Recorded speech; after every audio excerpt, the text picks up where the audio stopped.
Assalamualaikum warahmatullahi wabarakatuh. Perkenalkan, nama saya Syifa Alifah. Saya guru PPL Matematika di SMP Negeri 13 Bandung. Kenapa kenalan lagi? Sibuk kan kita udah kenal. Gak apa-apa, karena kita udah lama banget ketemu, ya gak sih? Udah hampir 2 bulan. Padahal kita ketemu di sekolah tuh cuma sekitar sebulanan gitu. Terus tiba-tiba ada pandemi corona yang mengharuskan kita di rumah aja gitu ya. Seenggaknya saya ngenalin diri lagi deh, takut kalian lupa gitu ya. Oke. Apa kabar anak-anakku di SMP 13 Bandung? Kangen sebenarnya, kangen pengen ke Buah Batu lagi, kangen ketemu kalian lagi. Ya pokoknya kangen deh gitu ya.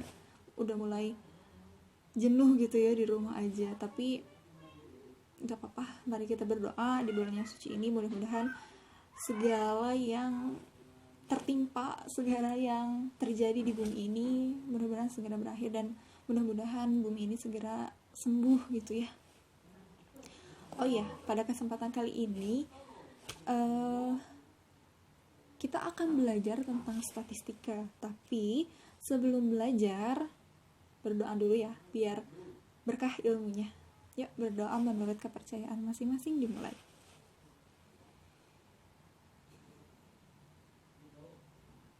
Berdoa selesai, mudah-mudahan ilmu yang akan kita pelajari senantiasa bermanfaat ya. Oke nih, kalau misalnya kita ngomongin statistika ya teman-teman, anak-anak, kita nggak akan pernah lepas dari yang namanya data. Data itu apa sebenarnya? Data itu apa? Udah sering dong dengar data, dengar kata data. Apa sih sebenarnya data itu? Coba pikirin dulu sama kalian gitu ya. Apa sih data itu? Udah punya jawaban data itu apa? Jadi data itu adalah kumpulan dari datum. Datum itu sendiri merupakan keterangan atau informasi yang diperoleh dari suatu objek atau kejadian tertentu.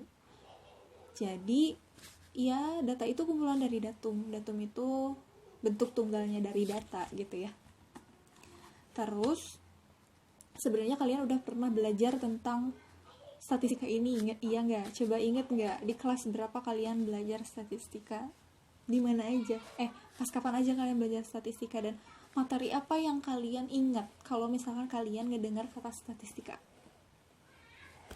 Ada yang tahu? Ada yang ingat? Coba apa aja? Sebutin. Sebenarnya kalau di SD kalian itu udah pernah belajar statistika kan? Kalau kalian dengan statistika pasti kalian ingatnya ke rata-rata, modus, sama nilai tengah gitu ya. Dan pas di kelas 7 juga kalian udah pernah belajar statistika, tapi belajar tentang penyajian data. Misalnya ya, saya punya contoh data nilai UAS pelajaran matematika kelas 7. Ini datanya banyak kan ya? Coba kalau misalkan saya tanya tiba-tiba, berapa orang yang dapat nilai 75? Ribet bukan? Harus hitung dulu satu-satu. Coba gimana caranya biar gak ribet, biar gak usah dihitung satu-satu dulu gitu. Coba gimana sih? Gimana kita harus menyajikan datanya biar kelihatan simple? Udah ada jawaban? Udah inget pelajaran kelas 7 cara menyajikan data gimana aja? Ada cara apa aja? Diagram batang, diagram garis, diagram lingkaran, terus apa lagi? Tabel ya. Oke. Nih, data nilai UAS pelajaran matematika kelas 7 ini akan lebih enak dilihat kalau misalkan kita sajikan dalam bentuk diagram. Bebas sih sebenarnya mau diagram apa, tapi di sini saya kasih contohnya diagram batang. Kalian udah pasti bisa lah bikin diagram batang mah, iya kan? Nih. Jadi nilai UAS pelajaran matematika kelas 7 yang banyak tadi kita sajikan dalam diagram batang, sehingga bisa kita enak gitu bacanya. Yang nilai 75 ada berapa kita tinggal lihat, gak usah ngitung satu-satu dulu gitu. Itu fungsi dari penyajian data. Selain diagram batang, ada juga diagram tabel. Nilai yang tadi tuh bisa kita jadiin tabel gitu, misalkan 75 ada sekian orang, 100 sekian orang gitu. Terus ada juga contohnya Kalau diagram tabel tuh ini banyak siswa laki-laki dan perempuan di kelas 8A sampai 8F. Yang laki-lakinya sekian, yang perempuannya sekian. Kan enak ya dilihatnya gitu ya. Udah langsung tahu kalau misalkan di 8A itu laki-lakinya ada berapa, perempuannya ada berapa, 8F perempuannya ada berapa gitu, langsung ada. Beda cerita kalau misalkan kita sajikan data ini pakai pakai narasi gitu ya. Misalkan gini, jumlah siswa laki-laki di kelas 8A adalah 16 orang, sedangkan perempuan adalah 14 orang. Panjang sampai akhir, buset, males banget kan bacanya. Nggak boleh pakai bahasa. Males banget kan bacanya, ya ampun gitu. Jadi enak banget nih pakai tabel biar lebih simple. Itu tujuan dari penyajian data. Kalian juga udah pasti tahu lah, ini mah pelajaran kelas 7 ya kan. Terus ada juga diagram garis. Diagram garis tuh kayak gini, misalkan contoh perkembangan kurs rupiah ya. Oh iya, kurs rupiah terhadap dolar Amerika Serikat pada tahun 2013 dari bulan Januari sampai bulan Desember. Kalau diagram garis tuh lebih cenderung buat nyari naik turunnya sesuatu gitu ya. Kalau misalkan ini nih kurs rupiah gitu, dari Januari ke Februari itu naik. Oh ternyata mengalami penurunan di bulan Mei ke Juni, turun lagi dari Juni ke Juli, terus naik lagi gitu. Nah kalau diagram garis itu fungsinya untuk itu, buat ngelihat naik turunnya sesuatu gitu ya. Selanjutnya ada juga diagram lingkaran. Diagram lingkaran ini biasanya berupa persen atau derajat gitu ya, biar kita tahu seberapa persen sih misalkan orang tua dari siswa yang kerjanya sebagai PNS gitu. Biasanya kayak buat persen, derajat itu buat mengetahui kayak gitu. Udah pasti tahu lah ya. Oke, sekarang kita masuk ke materi inti. Materi intinya itu adalah tentang statistika. Kalau misalkan di kelas 7 kalian udah belajar tentang penyajian data, di kelas 8 ini kita akan belajar mengenai pengukuran datanya. Pengukuran data itu terbagi menjadi dua, penyebaran data dan pemusatan data. Penyebaran datanya terbagi jadi dua lagi, jangkauan dan kuartil. Pemusatan datanya ada mean, median, dan modus. Sama saya, kita akan belajar mengenai jangkauan, modus, dan mean atau rata-rata. So, stay tuned. Kemudian yang saya harapkan setelah kalian belajar statistika ini adalah kalian dapat menentukan nilai rata-rata, modus dari data yang ada. Terus kalian juga bisa menyelesaikan masalah-masalah konseptual atau masalah-masalah yang terjadi di kehidupan sehari-hari yang berkaitan dengan rata-rata, modus, sama jangkauan gitu ya. Saya harap kalian bisa mencapai semua itu, dan mari kita mulai. Yang pertama adalah kita akan belajar mengenai cara menentukan rata-rata. Rata-rata itu sebenarnya apa sih gitu ya. Sering kan kalian misalkan dengar kayak gini, rata-rata nilai ulangan matematika kelas 8A adalah 75 misalkan. Nah, makna rata-rata itu apa sih gitu ya. Nah, kalau misalkan kita telusuri gitu ya, kan nggak semua orang di kelas 8A itu dapat nilai bagus misalkan ya, nggak semua orang dapat nilai 100, nggak semua orang dapat nilai 70 misalkan, ada yang bagus, ada yang kurang bagus gitu. Nah, lantas fungsi rata-rata itu apa? Rata-rata itu berfungsi sebagai wakil dari sekumpulan data yang ada gitu. Jadi kalau misalkan ada yang ngomong kayak gini, rata-rata nilai ulangan matematika kelas 8A adalah 75. Nah, maknanya 75 itu bisa mewakili semua orang yang ada di kelas 8A itu, semua nilai yang diperoleh oleh siswa di kelas 8A. Nah, gimana cara untuk menentukan rata-rata? Caranya adalah dengan kita lakukan kegiatan ini ya, di LKS.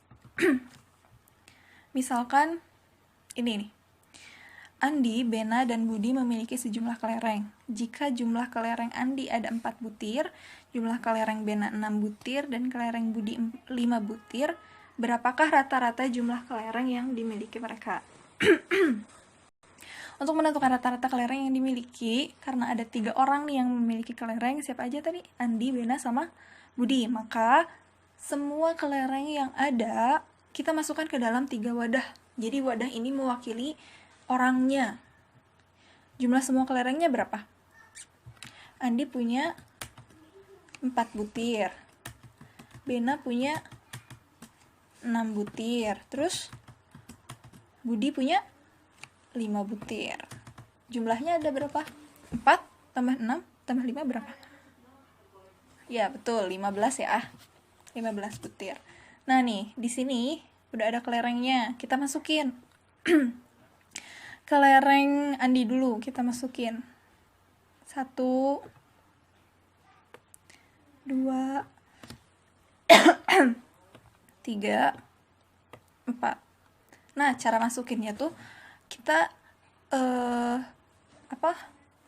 isi dulu masing-masing wadah gitu ya. Jadi nggak satu wadah untuk satu orang gitu, nggak gitu. Tapi kita isi dulu masing-masing wadahnya. Terus kita lanjutin ke kelereng Bena. Bena itu punya 6 butir ya. 1 2 3 4 5 6. Terus Budi itu punya 5 kelereng, kita masukin lagi. 1 2 3 4 5. Nah, terus kita lanjut. Berapa butir kelereng yang ada pada tiap wadah? Berapa? Ada berapa kelereng? 5. Betul sekali, 5 butir. Nah, yang 5 butir ini dia menjadi rata-rata. Maksudnya dia bisa menjadi wakil dari data yang ada dari kelereng yang dimiliki oleh Andi, Bena, dan Budi. Jadi rata-rata kelereng yang dimiliki Andi, Bena, dan Budi adalah berapa butir? 5 butir. Gitu. So, apa yang dapat kamu simpulkan tentang rata-rata? Apa? Jadi rata-rata itu apa? Mangga boleh kalian tulis di sini ya. Boleh kalian tulis apa yang kalian pahami tentang rata-rata, atau boleh juga kalian tulis bagaimana cara mencari rata-rata, boleh kalian simpulkan.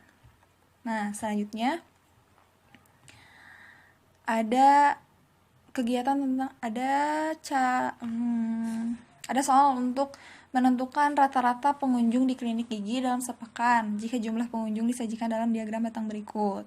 Nah, ini tuh soalnya ada di buku kalian di halaman 241. Tanpa membagi jumlah pengunjung ke dalam 7 wadah, kan kalau tadi kita membagi kelereng ke dalam 3 wadah ya, karena ada 3 orang yang memiliki kelereng. Terus kan ini kenapa harus ke dalam 7 wadah? Karena ada 7 hari. Terus bagaimana cara untuk menentukan rata-rata pengunjung di klinik gigi tersebut? Nah, langkah-langkahnya kayak gini. Jumlah pengunjung. Jadi dijumlahkan dulu. Jumlah hari ke-1 ada berapa orang? 12. Jumlah hari kedua 16. Jumlah hari ketiga nggak ada yang datang, berarti 0. Jumlah hari keempat 8. Jumlah hari kelima 31.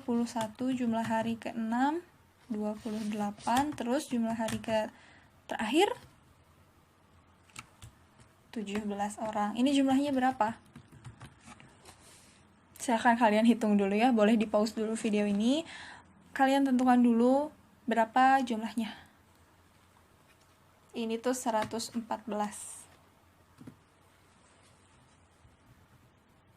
Nah, terus rata-rata pengunjungnya berapa?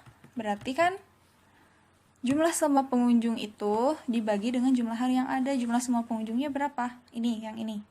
114 dibagi hari yang ada berapa? 7. 114 dibagi 7 berapa? Silahkan kalian isi di sini. Nah, jadi rata-rata jumlah pengunjung selama sepekan adalah sekian orang. So, kalian cari lagi ya. Gitu.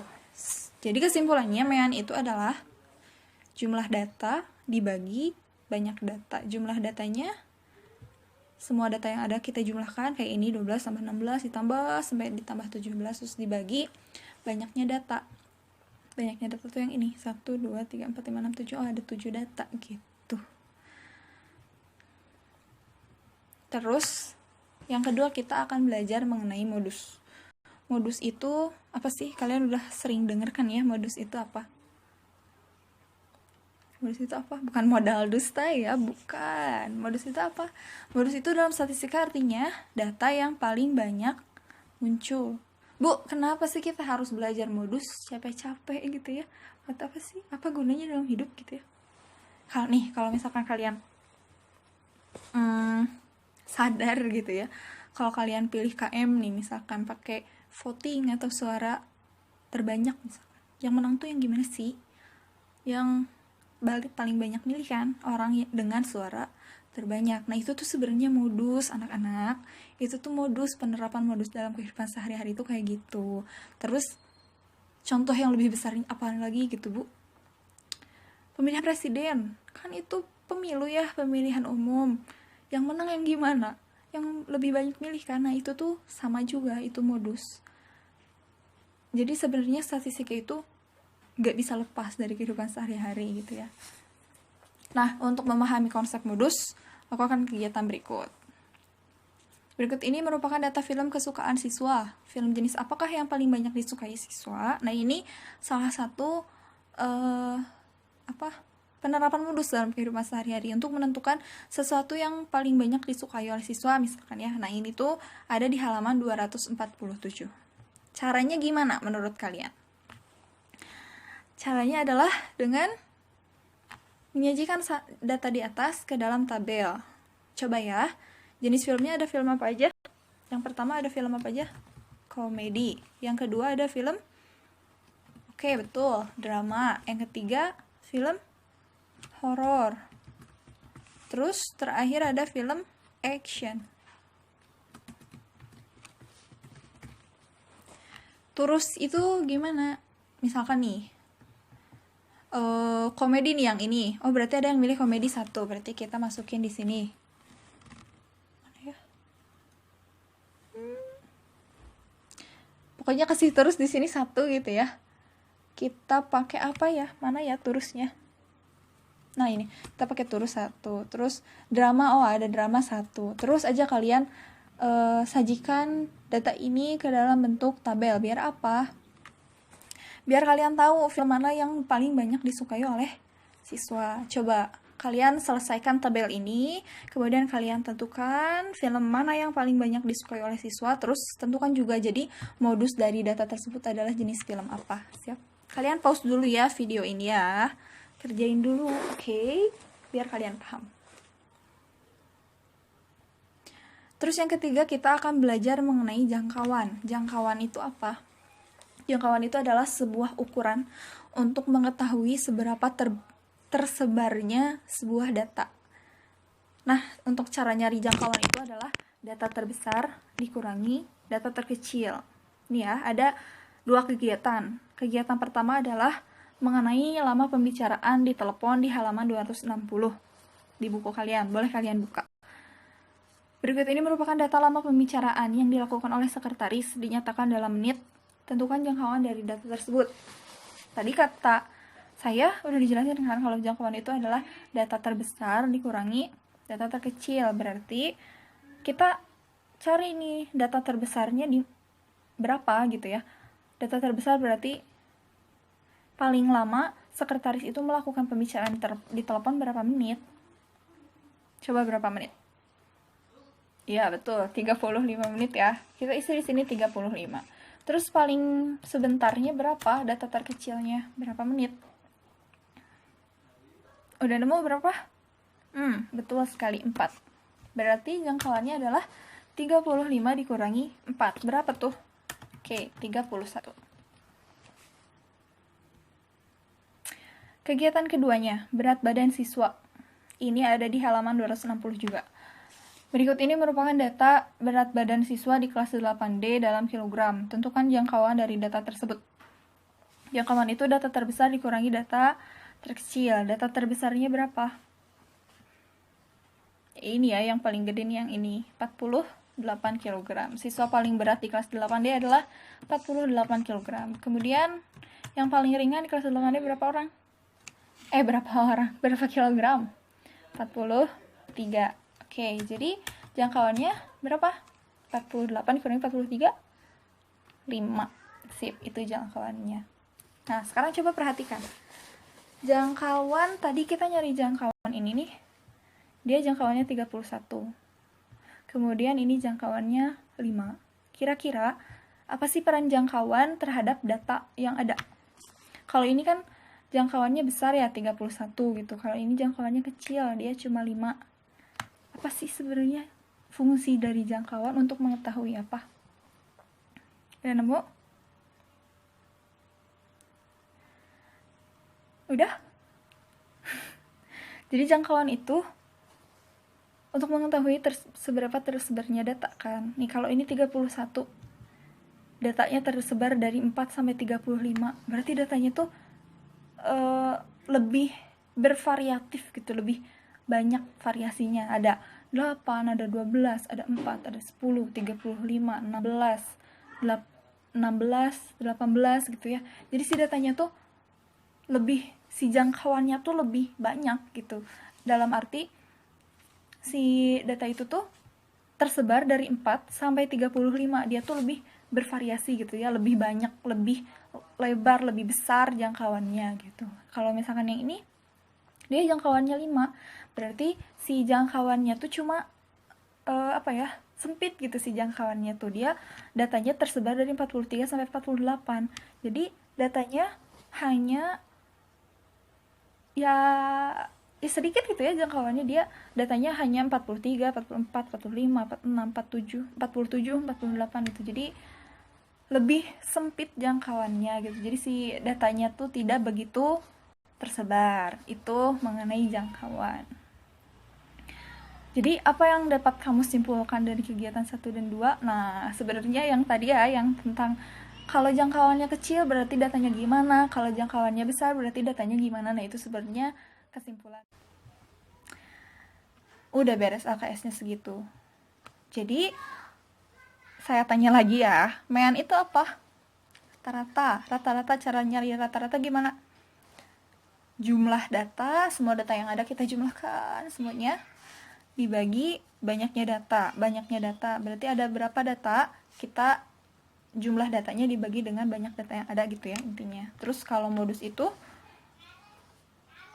data yang paling banyak muncul. Kalau jangkauan kita gunakan untuk mengetahui seberapa tersebarnya data. Oh iya, setelah ini akan ada latihan di EduBox. Jadi setelah kalian menonton video ini, silahkan kalian buka EduBox kalian, terus cari post-test mengenai statistika.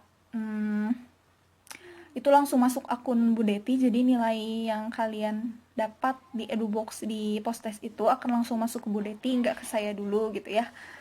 Saya mohon kalian untuk serius mengerjakannya. Kalian boleh buka-buka buku, kalian boleh sambil nonton video ini juga. Dan saya harap apa yang kita pelajari hari ini akan kalian ingat, akan kalian terapkan gitu ya dalam sehari-hari.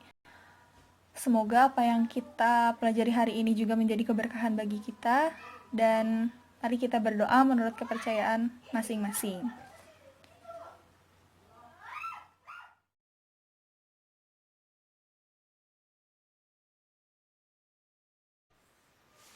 Sekian yang dapat saya sampaikan. Mudah-mudahan apa yang kita pelajari menambah keilmuan kita. Mari kita tutup dengan doa. Rabbana atina fid dunya hasanah wa fil akhirati hasanah wa qina adzabannar. Assalamualaikum warahmatullahi wabarakatuh. Dadah. Sampai ketemu lagi ya teman-teman anak-anak.